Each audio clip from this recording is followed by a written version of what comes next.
नमस्कार, स्वागत है आप सभी का। मैं हूं कृतिका और देश का सबसे भरोसेमंद चैनल डीडी न्यूज पर लेकर हाजिर हूं आपका अपना पसंदीदा शो खबरों का सरपंच न्यूज पंच। और इस कार्यक्रम के जरिए हम आप तक हर रोज वो तमाम खबरें पहुंचाते हैं जिन पर रहती है हम सभी की नजर, क्योंकि न्यूज पंच में सिर्फ खबर नहीं होती बल्कि होती है हर खबर की पूरी पड़ताल।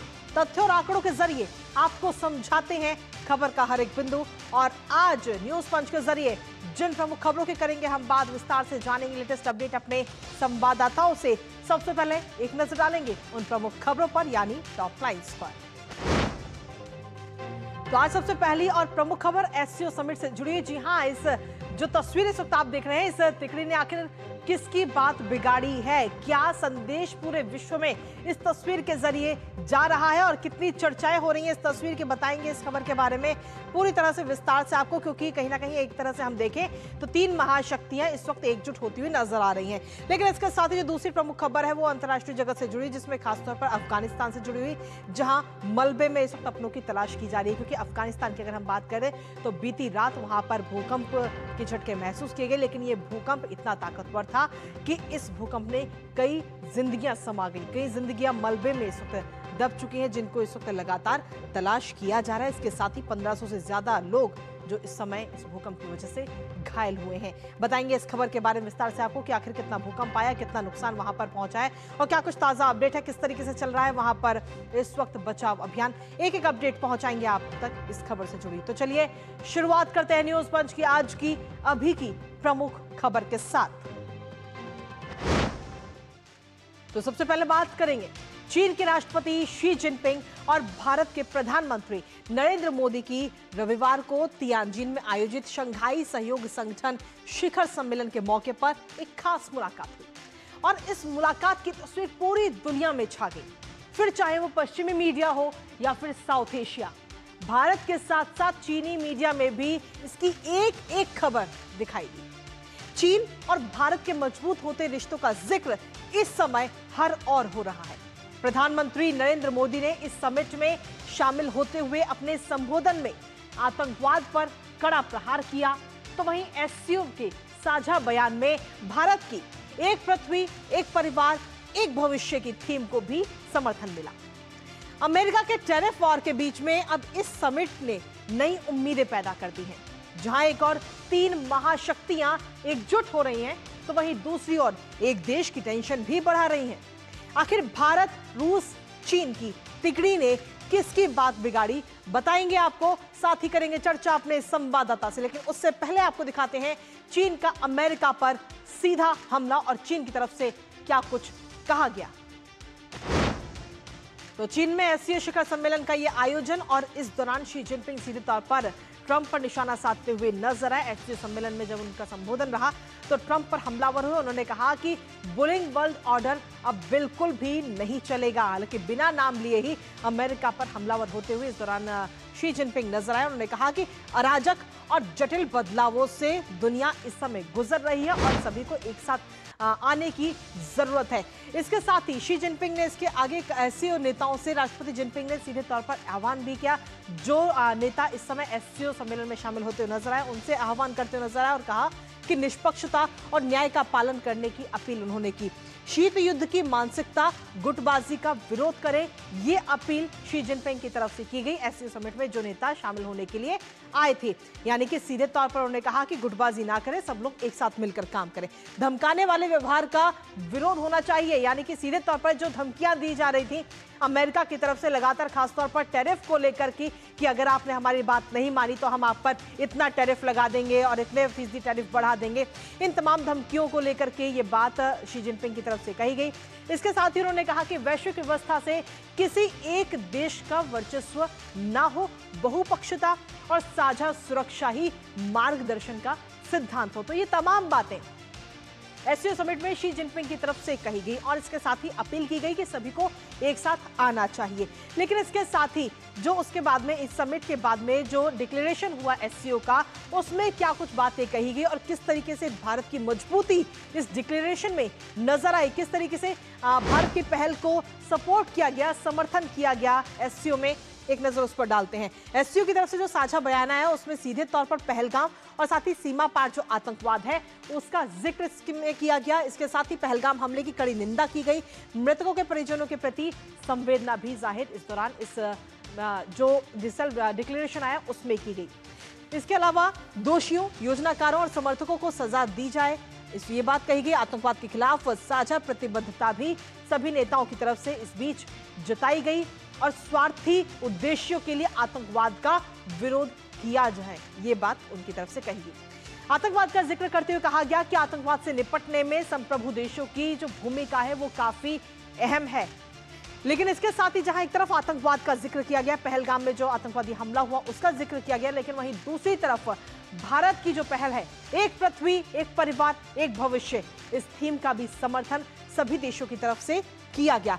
5वें एससीओ स्टार्टअप फोरम के सफल आयोजन का भी स्वागत इस दौरान किया गया, जिसका आयोजन दिल्ली के अंदर किया गया था, उसकी भी बात कही गई। विज्ञान और तकनीक के क्षेत्र में सहयोग और नवाचार को बढ़ावा देने का भी जिक्र इस दौरान इसमें किया गया है। नई दिल्ली में 20वें एससीओ थिंक टैंक फोरम की बैठक की भी सराहना की गई, जिसका आयोजन भारत के नई दिल्ली में किया गया था, उसकी भी सराहना एससीओ के इस समिट में की गई है।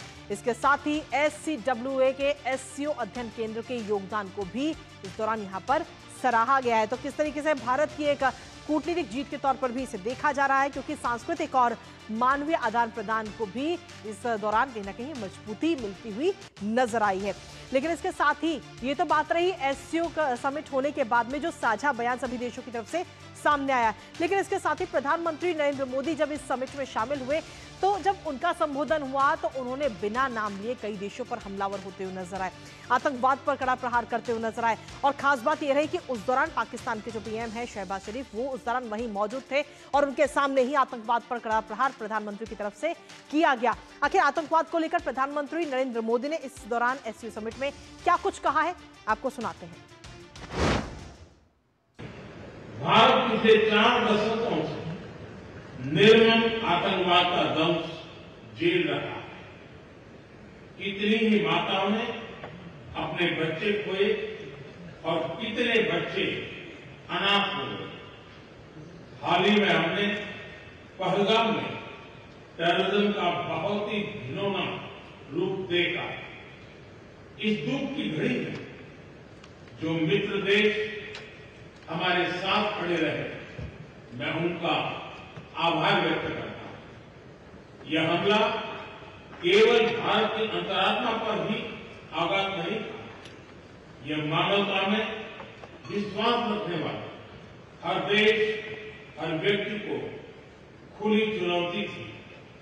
ऐसे में प्रश्न उठना स्वाभाविक है, क्या कुछ देशों द्वारा आतंकवाद का खुलेआम समर्थन हमें स्वीकार्य हो सकता है?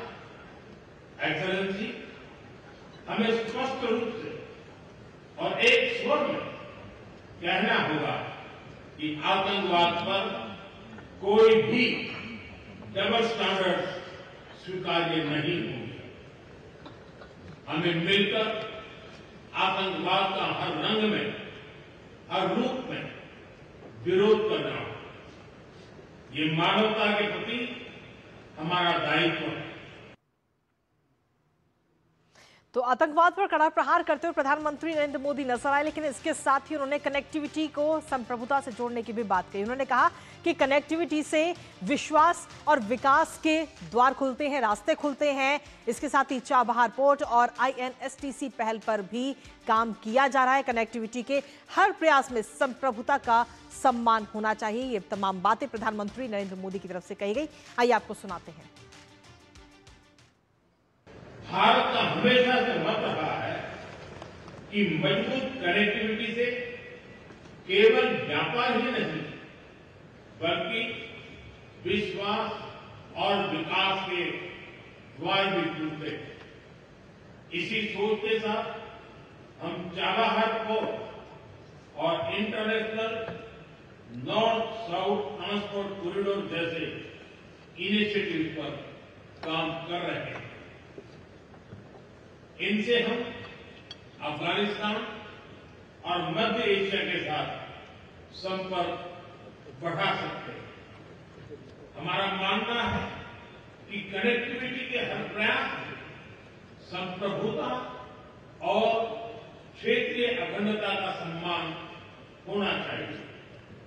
यही एससीओ चार्टर के मूल सिद्धांतों में भी विदित है।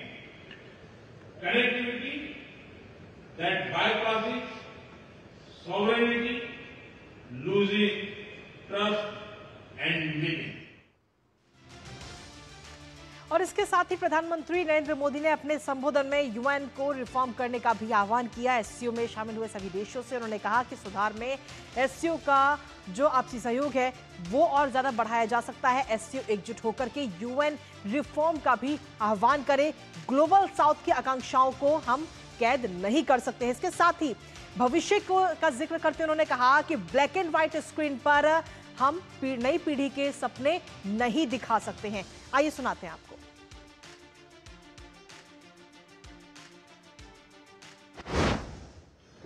वैश्विक संस्थानों में रिफॉर्म के लिए एससीओ सदस्य आपसी सहयोग बढ़ा सकते हैं।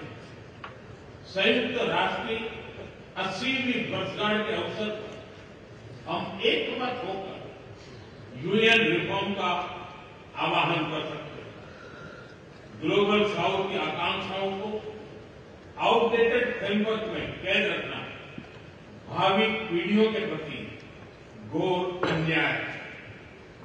नई पीढ़ी के बहुरंगी सपनों को हम पुराने जमाने की ब्लैक एंड व्हाइट स्क्रीन पर नहीं दिखा सकते। स्क्रीन बदलने की होगी। एससीओ मल्टीलेटरलिज्म और इंक्लूसिव वर्ल्ड ऑर्डर का मार्गदर्शक बन सकता है। तो चीन के तियानजिन में चल रहे एससीओ शिखर सम्मेलन से इतर प्रधानमंत्री नरेंद्र मोदी ने रूस के राष्ट्रपति व्लादिमीर पुतिन के साथ द्विपक्षीय मुलाकात की थी। दोनों नेताओं ने आपसी और वैश्विक हितों से जुड़े हुए कई सारे मुद्दों को लेकर अपने विचारों को एक दूसरे के साथ साझा किया है। आपको सुनाते हैं। आपसे मिलकर बहुत खुशी हो रही है और मैं हमेशा अनुभव करता हूं कि आपको मिलना मतलब एक यादगार मीटिंग भी होती है। बहुत सी चीजों की जानकारियों का आदान प्रदान करने का अवसर मिलता है। हम लगातार संपर्क में रहे हैं। दोनों पक्षों के बीच नियमित रूप से कई उच्च स्तरीय बैठकें भी हुई है। इस वर्ष दिसंबर में हमारी 23वीं समिट के लिए 140 करोड़ भारतीय उत्सुकतापूर्वक आपका इंतजार कर रहे हैं। एक्सेलेंसी, ये हमारी special and privilege strategic partnership की गहराई और व्यापकता का परिचायक है। कठिन से कठिन परिस्थितियों में भी भारत और रूस हमेशा कंधे से कंधा मिलाकर चले हैं। हमारा करीबी सहयोग न केवल दोनों देशों के लोगों के लिए बल्कि वैश्विक शांति, स्थिरता और समृद्धि के लिए महत्वपूर्ण है। एक्सेलेंसी, यूक्रेन में चल रहे संघर्ष के विषय में हम लगातार चर्चा करते रहे हैं। हाल में किए गए शांति के सभी प्रयासों का हम स्वागत करते हैं। हम आशा करते हैं कि सभी पक्ष कंस्ट्रक्टिवली आगे बढ़ेंगे। संघर्ष को जल्द से जल्द खत्म करने और स्थायी शांति स्थापित करने का रास्ता खोजना होगा। यह पूरी मानवता की पुकार है। एक्सेलेंसी, एक बार फिर आपका मैं हृदय से बहुत बहुत धन्यवाद करता हूं। तो एससीओ समिट का जिक्र तो इस समय पूरी दुनिया में हो ही रहा है। हर देश में इसका जिक्र हो रहा है और इसके साथ ही शी जिनपिंग और प्रधानमंत्री नरेंद्र मोदी की मुलाकात की जो तस्वीरें सामने आई हैं वो भी इस समय देखिए तो पूरी दुनिया में छाई हुई हैं। लेकिन इसके साथ ही हर जो मीडिया संस्थान है वो अपने हिसाब से खबरों को दिखा रहा है।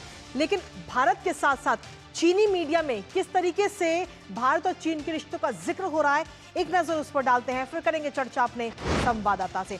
और सबसे पहले बात करेंगे द ग्लोबल टाइम्स की, जिसमें कहा गया कि प्रतिद्वंदी नहीं, चीन और भारत सहयोगी साझेदार हैं एक दूसरे के। ये दोनों देश प्रतिद्वंदी नहीं है। लेकिन इसके साथ ही जो चीन की एक और न्यूज़पेपर है शिन्हुआ, उसकी तरफ से मोदी और जिनपिंग की जो मुलाकात हुई उसको लेकर एक प्रमुख लेख इसमें छापा गया है और कहा गया कि ड्रैगन और हाथी का सहयोगी समझौता एक सही विकल्प के तौर पर देखा जा रहा है। और वहीं चाइना डेली, जिसे चीन का मुखपत्र भी कहते हैं, उसकी तरफ से कहा गया कि चीन भारत की सहयोगात्मक पहल वैश्विक दक्षिण के लिए एक बड़ा वरदान कहीं ना कहीं साबित हो सकती है आगे आने वाले समय में। तो ये बात चाइना डेली की तरफ से कही गई। लेकिन इसके साथ ही द ग्लोबल टाइम्स ने इसके आगे एक बात और कही कि स्थिर और दीर्घकालिक विकास कायम दोनों देशों की तरफ से रखा जा सकता है अगर ये दोनों देशों के रिश्ते अगर इसी तरह से मजबूत रहते हैं तो।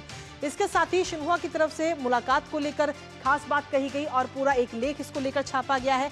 और चीन भारत की सहयोगात्मक पहल वैश्विक दक्षिण के लिए एक बड़ा वरदान है, ये बात चाइना डेली की तरफ से भी कही गई। तो सीधे तौर पर जो ये दोनों के नेताओं के बीच में जो ये मुलाकात हुई है, इसको काफी ही सकारात्मक अंदाज में हर तरफ देखने को मिल रहा है। और इस वक्त सोशल मीडिया की बात करें या वैश्विक दुनिया की बात करें, हर तरफ ये तस्वीरें छाई हुई हैं। और इसी पर ताजा अपडेट ले लेते हैं। इस वक्त हमारे साथ में हमारे दो सहयोगी जुड़ रहे हैं। जेसिका सबसे पहले हमारे साथ जुड़ रही है, सीधा उनका रुख करेंगे। जेसिका इस वक्त हमारे साथ नहीं जुड़े, लेकिन इसके अखिलेश इस वक्त हमारे साथ जुड़े हुए हैं। अखिलेश का सीधा रुख करते हैं। अखिलेश, सुमन, सीधे तौर पर देखें तो जो मुलाकात हुई है, इस मुलाकात का जिक्र पूरी दुनिया में तो हो ही रहा है, लेकिन जब तीन महाशक्तियां एकजुट होकर नजर आ रही हैं, एक जो तस्वीर आई है सीधे तौर पर हम देखें तो पुतिन की, शी जिनपिंग की और प्रधानमंत्री नरेंद्र मोदी की, वो तस्वीर इस वक्त कुछ देशों के लिए टेंशन भी बनती नजर आ रही है। अखिलेश, देखिए, निश्चित तौर पे जो अंतर्राष्ट्रीय डिप्लोमेसी होती है उसमें बॉडी लैंग्वेज का एक बहुत ही महत्व होता है, क्योंकि बॉडी लैंग्वेज यह दिखाता है कि किस तरीके की केमिस्ट्री बन रही है दुनिया के नेताओं के बीच में, या दुनिया का एक अमुक नेता किस तरीके से अपने कॉन्फिडेंस को दिखा रहा है। तो निश्चित तौर पे ये जो तस्वीरें आई हैं, ये president Xi Jinping, president Putin और प्राइम मिनिस्टर नरेंद्र मोदी के बीच की तस्वीर, ये निश्चित तौर पे एक तस्वीर, एक कह सकते हैं कि जो चेंजिंग ग्लोबल ऑर्डर है, चेंजिंग ग्लोबल जो एक सेटअप बदलने की कोशिश कर रहे हैं अमेरिकी राष्ट्रपति डोनाल्ड ट्रंप, उनके लिए एक कह सकते हैं कि एक आईना दिखाने वाली है। क्योंकि जो डोनाल्ड ट्रंप का पूरा इरादा लगता है, वो इरादा है यूनिपोलर वर्ल्ड बनाने की, मतलब एक ध्रुवीय दुनिया बनाने की कोशिश कर रहे हैं, जिसमें कि अमेरिका एक तरीके से चीज़ों को गाइड करेगा, अमेरिका नियंत्रित करेगा दुनिया के जो अफेयर्स है उनको। लेकिन इसके समानांतर ये जो प्रधानमंत्री नरेंद्र मोदी जो भारत का नेतृत्व करते हैं, दुनिया का सबसे बड़ा लोकतंत्र, दुनिया की सबसे बड़ी जनसंख्या है, चीन जो दुनिया की दूसरी सबसे बड़ी जनसंख्या वाला देश है, और रसिया जो कि एक महाशक्ति रहा है, और इन तीनों के बीच की जो केमिस्ट्री दिखती है वो निश्चित तौर पे डोनाल्ड ट्रंप के लिए बहुत बड़ा संदेश है। और न सिर्फ डोनाल्ड ट्रंप बल्कि दुनिया के जो ग्लोबल साउथ के देश हैं उनके लिए भी एक बहुत महत्वपूर्ण संदेश है कि दुनिया अभी एक ध्रुवीय नहीं बनी है और दुनिया एक ध्रुवीय नहीं बनाई जा सकती है। क्योंकि देखिए, अमेरिका के नियंत्रण में जो चीज़ें हैं वो चीज़ें कह सकते हैं कि कुछ हद तक तो चीज़ों को सप्लाई चेन को बाधित कर सकती है। लेकिन ये जो ग्लोबल साउथ के जो तीन महत्वपूर्ण देश हैं, रूस, चीन और भारत, इनके हाथ में ग्लोबल सप्लाई चेन का एक बहुत ही महत्वपूर्ण हिस्सा यहाँ से बनकर दुनिया में जाता है। और यह जो संदेश है, यह संदेश बहुत महत्वपूर्ण है कि आप टैरिफ लगाकर हो सकता है कि आप चीज़ों को महंगा कर दें अपने यहाँ भेजने में, लेकिन आपके जो कंज्यूमर्स हैं उन कंज्यूमर्स को भी घाटा होगा। और यह जो संदेश है वो मुझे लगता है कि दुनिया के ग्लोबल साउथ के देशों के लिए बहुत राहत की बात है कि अमेरिका अगर अपनी मनमानी करेगा तो ये जो तीन महत्वपूर्ण देश है जो आज एससीओ के मंच पर इकट्ठा हुए हैं, ये जो है ये उसका मुकाबला करने के लिए, उस चुनौती को स्वीकार करने के लिए तैयार है।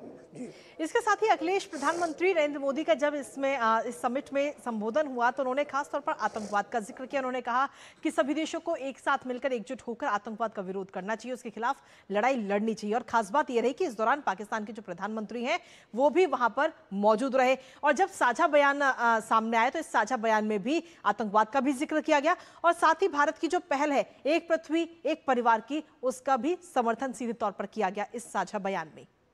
ये जो दोनों बातें उसी बात को की पूरक है कि मल्टीपोलर वर्ल्ड हम बनाने की कोशिश कर रहे हैं। जो डोनाल्ड ट्रंप कोशिश ये कर रहे हैं कि यूनिपोलर वर्ल्ड बनाए, जिसको कि अमेरिका भी स्वीकार कर चुका था कि यूनिपोलर वर्ल्ड संभव नहीं है। अब जो हमारे पूरे प्रयास है एससीओ के मंच से, आप पिछले दिनों आपने देखा होगा ब्राजील में जो रियो द जेनेरो में जो ब्रिक्स की समिट हुई थी, उस समिट से भी यही संदेश आया था कि मल्टीपोलर वर्ल्ड। अब उसमें देखिए, यह जो रीजनल ऑर्गेनाइजेशन है एससीओ, संघाई कोऑपरेशन ऑर्गेनाइजेशन, इसकी स्थापना के समय से ही यह संदेश देने की कोशिश हुई थी कि यह जो रीजनल कोऑपरेशन का मंच है, इस कोऑपरेशन के मंच में सुरक्षा एक प्रमुख तत्व उसका होगा। और प्रधानमंत्री नरेंद्र मोदी जब संबोधित कर रहे थे, उन्होंने एससीओ को एक एक्रोनिम को उसको एक्सपेंड किया उन्होंने अपने तरीके से। उन्होंने कहा कि एस मतलब सिक्योरिटी, सी मतलब कनेक्टिविटी और ओ मतलब अपॉर्चुनिटी।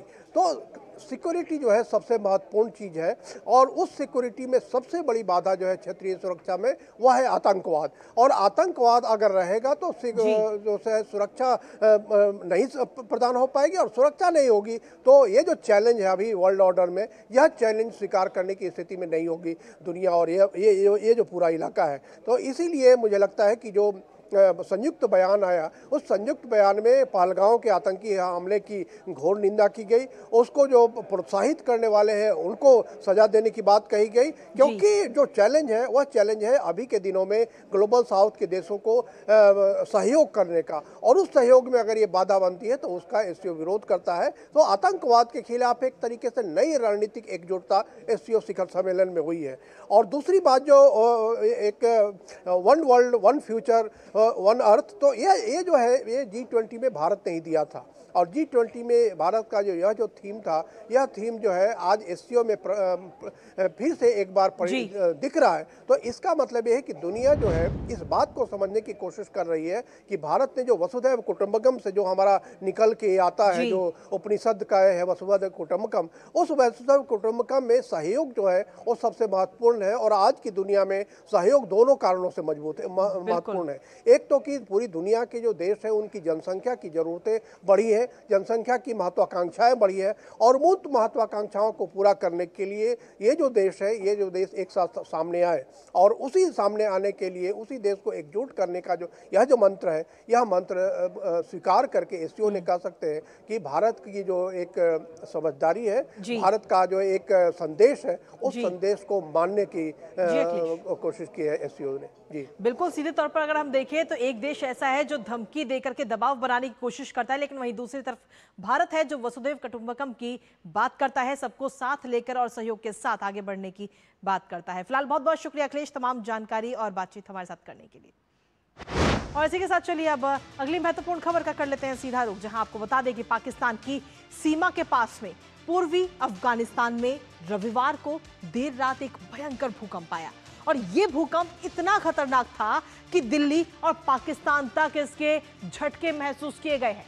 इस भूकंप के कारण अफगानिस्तान में बड़ी संख्या में मकान गिरे और लाखों लोग इससे प्रभावित हुए हैं। कई जिंदगियां मिट्टी में दफन हो गई।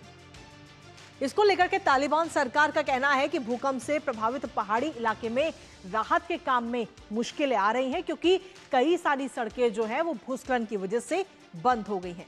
हालांकि तालिबान अधिकारियों ने अंतर्राष्ट्रीय संगठनों से प्रभावित इलाकों तक पहुंच के लिए हेलीकॉप्टर देने की भी अपील की है। साथ ही आपको यह भी बता दें कि इस आपदा में अभी तक 600 से ज्यादा लोगों की मौत हो चुकी है और 1500 से ज्यादा लोग घायल हैं। आखिर फिलहाल अभी कैसे हैं वहां के हालात और किस तरह चल रहा है राहत बचाव अभियान, बताएंगे आपको, लेकिन सबसे पहले आपको दिखाते हैं अफगानिस्तान में भूकंप से मची तबाही। तो अफगानिस्तान में जबरदस्त भूकंप ये देखने को मिला है, और बताया जा रहा है कि रात करीब 11:47 पर ये भूकंप के झटके वहां पर महसूस किए गए, जिसमें बताया जा रहा है कि करीब 622 लोगों की अभी तक इसमें मौत हो चुकी है और 1500 इसमें घायल बताए जा रहे हैं इस आपदा की वजह से। रिक्टर पैमाने पर इस भूकंप की अगर हम बात करें तो 6.0 इसकी तीव्रता जो है वो मापी गई है। जलालाबाद से 27 किलोमीटर पूर्व इस भूकंप का केंद्र भी बताया जा रहा है। तो सीधे तौर पर अगर हम देखें तो इस भूकंप ने काफी तबाही अफगानिस्तान में मचाई है। जमीन से 8 किलोमीटर की गहराई में भूकंप का ये केंद्र था, जिसका असर जमीनी स्तर पर काफी ज्यादा पड़ा। भारत और पाकिस्तान में भी इसके झटके जो हैं वो कल देर रात महसूस किए गए हैं, और इसका सबसे ज्यादा नुकसान और सबसे ज्यादा तबाही का जो मंजर है वो अफगानिस्तान में देखने को मिला। रात करीब 11:47 पर यह भूकंप आया था, और इस भूकंप को लेकर प्रधानमंत्री नरेंद्र मोदी की तरफ से भी एक पोस्ट किया गया। इस पोस्ट में क्या कुछ लिखा गया है वो आपको बताते हैं। उन्होंने सीधे तौर पर इस पोस्ट में लिखा है कि अफगानिस्तान में आए भूकंप में हुई जान माल की हानि से अत्यंत दुखी हूँ। इस कठिन घड़ी में हमारी संवेदनाएं और प्रार्थनाएं शोक संतप्त परिवारों के साथ हैं। हम घायलों के शीघ्र स्वस्थ होने की कामना करते हैं। भारत प्रभावित लोगों को हर संभव मानवीय सहायता और राहत प्रदान करने के लिए तत्पर है। तो ये बात प्रधानमंत्री नरेंद्र मोदी की तरफ से कही गई, क्योंकि हम लगातार ये बात कर भी रहे हैं और भारत हमेशा इसी बात का जिक्र करता है कि जब भी किसी भी देश पर अगर किसी प्रकार की कोई परेशानी आती है, आफत आती है, तो भारत उसकी मदद के लिए हमेशा तैयार है। और प्रधानमंत्री नरेंद्र मोदी की तरफ से जो ये पोस्ट किया गया उसमें भी यही दर्शाता है। लेकिन और इसी पर ताज़ा अपडेट ले लेते हैं। इस वक्त हमारे साथ में हमारे सहयोगी इस वक्त जुड़ रहे हैं, चंद्रशेखर जोशी, सीधा उनका रुख करते हैं। सीएस जोशी, अगर सीधे तौर पर हम देखें तो भूकंप को लेकर के काफी तबाही का मंजर वहां पर देखने को मिल रहा है, क्योंकि जो तमाम जिंदगियां हैं वो इस वक्त वहां पर दब चुकी हैं और राहत बचाव का जो अभियान है उसको चलाने में भी काफी मुश्किलें आ रही हैं, क्योंकि पहाड़ी इलाका है और भूस्खलन की वजह से कई सारी सड़कें प्रभावित हुई हैं, सड़कें काफी खराब हो चुकी हैं वहां पर, जिसकी वजह से जो जगह है वहां पर नहीं जा पा रही टीम। बिल्कुल, देखिए अभी जो हमको जानकारी मिल रही है अफगानिस्तान सरकार के प्रवक्ता की ओर से जो जानकारी दी गई है उसमें ये बताया गया है कि 800 से ज़्यादा लोगों की वहाँ पर मौत हो चुकी है और करीब 3000 के करीब अभी लोग घायल हैं, ये जानकारी हमको मिल रही है। और इसके साथ ही वहाँ पर जो अफगानिस्तान तालिबान सरकार की जो राहत एजेंसियां हैं वो वहाँ पर काम कर रही हैं और कई जगह कई इलाके ऐसे हैं जहाँ पर अभी तक राहत एजेंसियां पहुंची नहीं है, वहाँ भी पहुंचने की कोशिश की जा रही है। उसके अलावा WHO की कुछ टीम्स वहाँ पर हैं, वो प्रभावित इलाकों में जाकर वहाँ पर राहत और बचाव का कार्य कर रही हैं।